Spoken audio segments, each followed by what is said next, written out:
प्यारे दोस्तों, इंसान के जीवन का असली दुख क्या है और कौन से लोगों के पास पैसे, धन दौलत होने के बावजूद दुखी रहते हैं।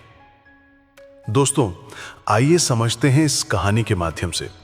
दोस्तों, एक बार माता पार्वती भगवान शिव से कहती हैं, हे प्रभु, आज जब मैं आपके पास आ रही थी तो मैंने पृथ्वी लोक पर देखा कि जिस इंसान के पास में अपार धन दौलत है वो भी दुखी है, वो भी अपने आप को सुखी महसूस नहीं करता है।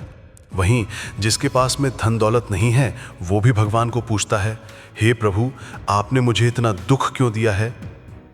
प्रभु, अब मैं ये जानना चाहती हूँ कि कौन से लोग धनवान होने पर भी दुखी रहते हैं और इंसान के जीवन में दुख का असली कारण क्या है और स्त्री को पूजनीय क्यों माना गया है। फिर भगवान शिव कहते हैं, हे पार्वती, तुम्हारे तीनों ही प्रश्न बहुत महत्वपूर्ण और ज्ञानवर्धक है, इसलिए मैं तुम्हें तुम्हारे तीनों प्रश्नों के उत्तर देने से पहले तुम्हें एक छोटी सी कहानी सुनाता हूं। इस कहानी को पूरे मन से और पूरा सुनना।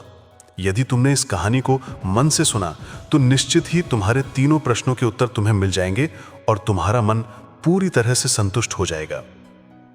फिर माता पार्वती कहती हैं, हे प्रभु, ठीक है, आप कहानी शुरू कीजिए। मैं आपको वचन देती हूं कि जब तक आप कहानी सुनाएंगे मैं कहानी को पूरा और मन से सुन लूंगी। तो दोस्तों, कहानी शुरू करने से पहले मेरा आप सभी से अनुरोध है कि आप हमारी कहानी में खो जाएं, उससे पहले हमारे चैनल को सब्सक्राइब करके बेल आइकन अवश्य दबा लें, जिससे हमारी हर वीडियो का नोटिफिकेशन सबसे पहले आप तक पहुंच सके और आप हमारी हर वीडियो से प्राप्त ज्ञान का अपने जीवन में लाभ उठा सकें। साथ ही सच्ची श्रद्धा से कमेंट में हर हर महादेव जरूर लिखें। तो चलिए कहानी शुरू करते हैं।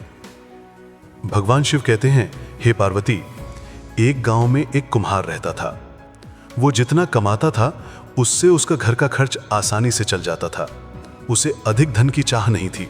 वो सोचता था कि उसे अधिक धन कमाकर क्या करना है। सुबह शाम वो पेट भर के खाना खाता था और वो उसी में संतुष्ट था। वहीं वो कुम्हार एक दिन में कई सारे बर्तन बना लिया करता था। उन बर्तनों की लागत 7 से 8 रुपए आती थी। फिर अगले दिन वो कुम्हार उन बर्तनों को बाजार में जाकर बेचता है, जिस पर उसे 1.5 या 2 रुपए बच जाते थे। इतनी कमाई से ही उसकी रोटी का गुजारा हो जाता था।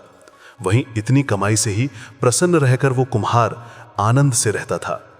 भगवान शिव कहते हैं, हे पार्वती, वहीं वो कुम्हार शाम को रोजाना अपनी बांसुरी लेकर बैठ जाता था और घंटों तक उस बांसुरी को बजाता रहता था। अपना जीवन बहुत ही आनंद से जी रहा था। वहीं इसी तरह से धीरे धीरे उस कुम्हार के दिन बीतते जा रहे थे। फिर एक दिन उसका रिश्ता आ गया और एक दिन ऐसा आया कि उस कुम्हार का विवाह हो गया। घर में उसकी पत्नी आ गई। उसकी पत्नी का नाम कल्याणी था। कल्याणी एक अत्यंत सुंदर और सुशील लड़की थी। वहीं वह अपने पति के साथ में पति के काम में खूब हाथ बटाने लगी थी। और इतना ही नहीं, वो घर का काम भी खूब मन लगाकर करती थी। अब कुम्हार की कमाई पहले से बढ़ गई, क्योंकि पहले वो अकेला काम किया करता था। अब उसकी पत्नी भी उसका हाथ बटाने लगी थी। इस कारण 2 लोगों का खर्च आसानी से चल जाता था। भगवान शिव कहते हैं, हे पार्वती, कुम्हार और उसकी पत्नी को देखकर उसके पड़ोसी जलते थे, क्योंकि वो दोनों बहुत खुश रहते थे। दोनों दिन भर मिलकर काम करते थे और कुम्हार पहले की तरह शादी होने के बाद भी शाम को बांसुरी बजाता रहता था। वहीं कुम्हार की पत्नी घर में भीतर बैठकर कुछ गीत गुनगुनाती रहती थी। अब एक दिन कुम्हार की पत्नी कहने लगी कि तुम जितना भी कमाते हो वो रोज खर्च हो जाता है। हमें अपनी कमाई से कुछ ना कुछ बचाना अवश्य चाहिए। फिर अपनी पत्नी की बात सुनकर कुम्हार कहने लगा, हमें ज्यादा कमा करके क्या करना है? ईश्वर ने हमें इतना कुछ दिया है, मैं इसी से संतुष्ट हूं। चाहे छोटा सा ही सही, पर हमारा अपना घर भी है और हम इतना कमा ही लेते हैं कि दोनों वक्त पेट भर के भोजन कर लेते हैं। और हमें क्या चाहिए? वहीं कुम्हार की बात सुनकर उसकी पत्नी कहने लगी, मैं जानती हूं कि ईश्वर का दिया हुआ हमारे पास सब कुछ है। मैं इसमें खूब खुश भी हूं, परंतु खराब समय के लिए हमें कुछ ना कुछ तो बचाकर अवश्य रखना चाहिए। पता नहीं कब खराब वक्त आ जाए, फिर हम क्या कर सकेंगे? वहीं कुम्हार को अपनी पत्नी की बात ठीक लगी और दोनों पहले से अधिक मेहनत करने में लग जाते हैं। वहीं कुम्हार की पत्नी सुबह 4 बजे उठकर काम में लग जाती थी, लेकिन फिर भी दोनों अधिक बचत नहीं कर पाते थे। दोनों ने फैसला किया कि इस तरह अपना सुख चैन खोना उचित नहीं है और वो दोनों फिर पहले की तरह मस्त रहने लगे।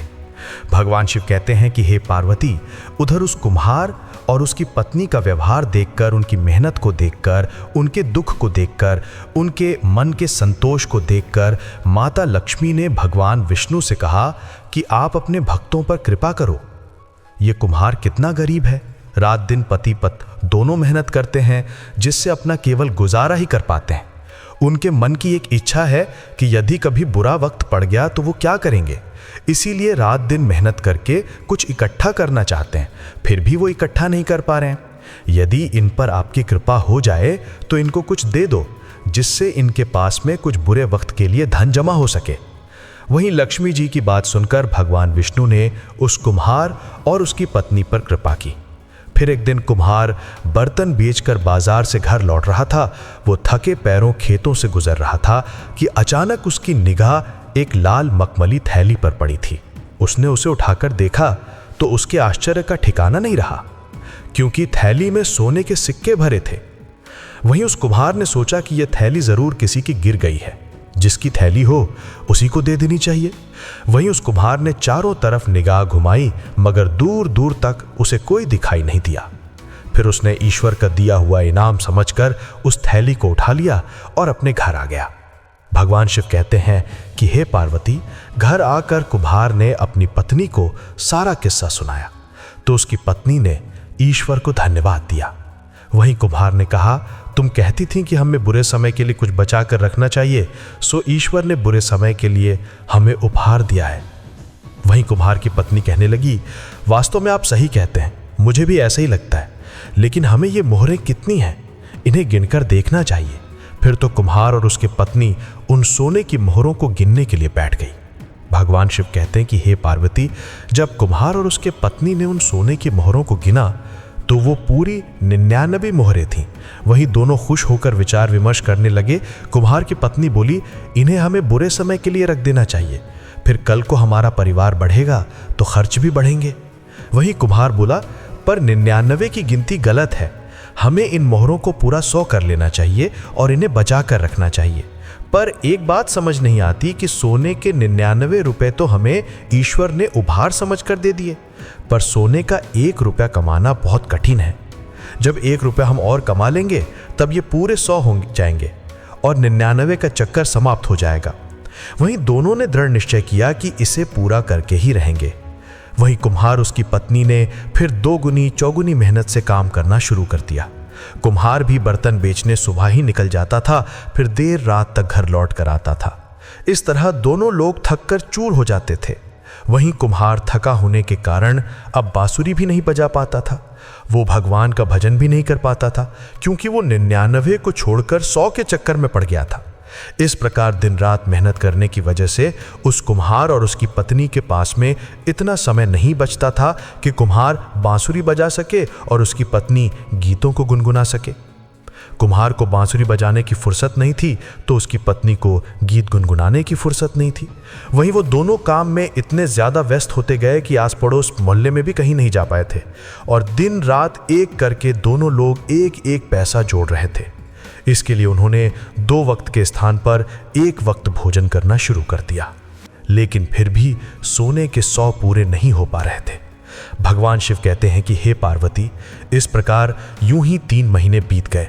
वहीं कुम्हार के पड़ोसी खुशहाल रहने लगे कि इनके यहाँ पर ज़रूर कोई परेशानी है, जिसकी वजह से ये कुम्हार और इसकी पत्नी दिन रात मेहनत करते रहते हैं और थके थके रहते हैं। वहीं किसी तरह 6 महीने बीतने पर उस कुम्हार और उसकी पत्नी ने 100 पूरे कर लिए। जब 100 पूरे हो जाते हैं तो कुम्हार उसकी पत्नी को पैसे जोड़ने का लालच बढ़ जाता है, और फिर दोनों सोचने लगते हैं कि इन 100 से भला क्या होगा, हमें 100 और जोड़ने चाहिए। अगर 100 और जुड़ गए तो हम कोई व्यापार शुरू कर देंगे और फिर हमारे दिन सुख से बीतेंगे। भगवान शिव कहते हैं कि हे पार्वती, इस प्रकार उन्होंने आगे भी मेहनत जारी रखी। इधर पड़ोसियों की बेचैनी बढ़ती जा रही थी। फिर एक दिन पड़ोस की एक महिला ने फैसला किया कि वो कुम्हार की परेशानी का कारण जानकर ही रहेगी कि आखिरकार ये रात दिन मेहनत क्यों करते हैं, इन पर ऐसी क्या मुसीबत आ पड़ी है।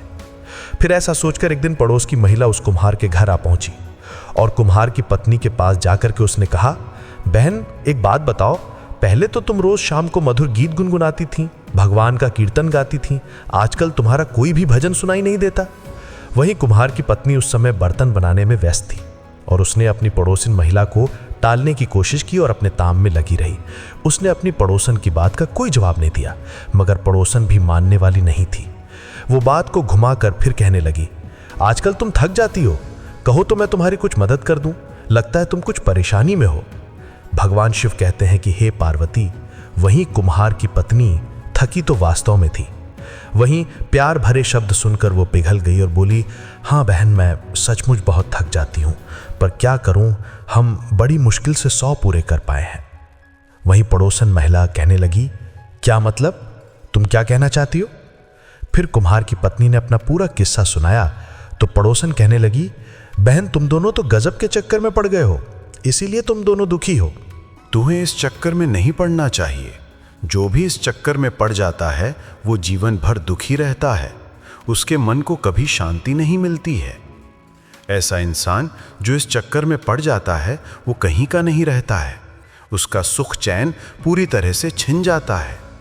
वहीं कुम्हार की पत्नी आश्चर्य व्यक्त करते हुए कहने लगी, बहन मैं तुम्हारी बात नहीं समझी, तुम किस चक्कर की बात कर रही हो? हम दोनों किस चक्कर में पड़ गए हैं? वहीं पड़ोसन कहने लगी, बहन मैं तुम्हें साफ साफ बताती हूं, तुम और तुम्हारे पति दोनों 99 के चक्कर में पड़ गए हो। इन 99 के चक्कर से जो निकल जाता है वही सुखी जीवन जीता है, अन्यथा सारे जीवन इंसान दुखी रहता है। भगवान शिव कहते हैं, हे पार्वती, तुम्हारा पहला प्रश्न था कौन से लोग धनवान होने पर भी दुखी जीवन जीते हैं? तो समझ लो, जिस इंसान के मन में संतोष नहीं होता और 1 का 2 करने के चक्कर में लगा रहता है, यानी 99 के चक्कर में पड़ा रहता है, 99 को 100 करने के चक्कर में पड़ा रहता है, ऐसा इंसान कितना भी धनवान होने पर उस कुमार और उसकी पत्नी की तरह जीवन भर दुखी रहता है। इसलिए इंसान को कभी 1 का 2 करने के चक्कर में नहीं रहना चाहिए। इस चक्कर को छोड़कर और जो भी है उसी में सुखपूर्वक जीवन व्यतीत करना चाहिए। भगवान शिव कहते हैं, हे पार्वती, तुम्हारा दूसरा प्रश्न था कि इंसान के जीवन में दुख का असली कारण क्या है? तो समझ लो, इंसान के जीवन में दुख का असली कारण उसकी तृष्णा है, यानी किसी भी चीज की ज्यादा तेज इच्छा है। सुखी जीवन जीने के लिए किसी भी चीज से ज्यादा उम्मीद नहीं रखनी चाहिए और मन की इच्छा को रोक कर रखना चाहिए, क्योंकि एक इच्छा दूसरी इच्छा को जन्म देती है और इस प्रकार से इंसान इस 99 के चक्कर में फंसा रहता है, 1 का 2 करने के चक्कर में फंसा रहता है और उसकी इच्छाओं का कभी अंत नहीं होता है। यही उसके जीवन का असली दुख का कारण है। अंत में भगवान शिव कहते हैं, हे पार्वती, तुम्हारा तीसरा प्रश्न था कि स्त्री पूजनीय क्यों होती है? तो समझ लो, एक बार सत्यभामा ने श्री कृष्ण से पूछा, मैं आपको कैसी लगती हूं? तो श्री कृष्ण ने कहा, तुम मुझे नमक जैसी लगती हो। वही सत्यभामा इस तुलना को सुनकर क्रोधित हो गई। तुलना भी की तो मेरी किससे की? आपको इस संपूर्ण विश्व में मेरी तुलना करने के लिए कोई दूसरा पदार्थ नहीं मिला। वहीं श्री कृष्ण ने उस समय तो किसी तरह से सत्यभामा को मना लिया और उनका गुस्सा शांत कर दिया। वहीं कुछ दिनों के बाद में श्री कृष्ण ने अपने महल में एक भोज का आयोजन किया और 56 भोग की व्यवस्था की। वहीं सबसे पहले कृष्ण ने सत्यभामा से भोजन प्रारंभ करने का आग्रह किया तो सत्यभामा ने पहला निवाला मुंह में डाला, मगर ये क्या, सब्जी में नमक नहीं था। कौर को मुंह से निकाल दिया। फिर दूसरा और मावा मिश्री का मुंह में डाला और फिर उसे चबाते चबाते बड़ा सा मुंह बनाया और फिर पानी की सहायता से किसी तरह से मुंह में उतरा। भगवान शिव कहते हैं, हे पार्वती, वहीं तीसरा कौर सत्यभामा ने कचौड़ी को मुंह में डाला और एकदम से थूक दिया। तब तक सत्यभामा का पारा 7वें आसमान पर पहुंच चुका था और वो जोर से चिल्लाई कि ये सब किसने बनाया है। फिर तो सत्यभामा की आवाज को सुनकर श्री कृष्ण दौड़ते हुए सत्यभामा के पास आए और पूछा, क्या हुआ देवी, क्या कुछ गड़बड़ हो गई? तुम इतनी क्रोधित क्यों हो? तुम्हारा चेहरा इतना तमतमाता हुआ क्यों है? आखिरकार क्या हुआ? वहीं श्री कृष्ण की बात को सुनकर सत्यभामा ने कहा, किसने कहा था आपको भोज का आयोजन करने को? इस तरह से बिना नमक का क्या कोई भोजन बनता है? किसी भी वस्तु में नमक नहीं है, मीठे में शक्कर नहीं है, एक बौर नहीं खाया गया। वहीं श्री कृष्ण ने बड़े भोलेपन से पूछा, तो क्या हुआ, बिना नमक के ही खा लेती? वहीं सत्यभामा फिर क्रोधित होकर बोली, आप क्या कह रहे हैं स्वामी? बिना शक्कर के मिठाई तो फिर भी खाई जा सकती है, मगर बिना नमक के कोई भी नमकीन वस्तु नहीं खाई जा सकती है। फिर सत्यभामा की बात सुनकर श्री कृष्ण कहने लगे, फिर तुम उस दिन गुस्सा क्यों हो गई थी जब मैंने तुम्हें कहा था कि तुम मुझे नमक जितनी प्रिय हो? जिस प्रकार से नमक के बिना कोई भी व्यंजन स्वादिष्ट नहीं होता है, प्रिय नहीं होता है, उसी प्रकार से तुम्हारे बिना मेरे लिए कुछ भी प्रिय नहीं है। इसीलिए मैंने तुमसे कहा था कि तुम मुझको नमक जितनी प्रिय हो। फिर तो सत्यभामा को सारी बात समझ में आ गई कि ये सारा वाक्य उसे सबक सिखाने के लिए था, और फिर सत्यभामा की गर्दन झुक गई। भगवान शिव कहते हैं, हे पार्वती, स्त्री जल की तरह होती है, जिसके साथ मिलती है उसका ही गुण अपना लेती है। स्त्री नमक की तरह होती है, जो अपना अस्तित्व मिटाकर भी अपने प्रेम, प्यार तथा आदर सत्कार से परिवार को ऐसा बना देती है।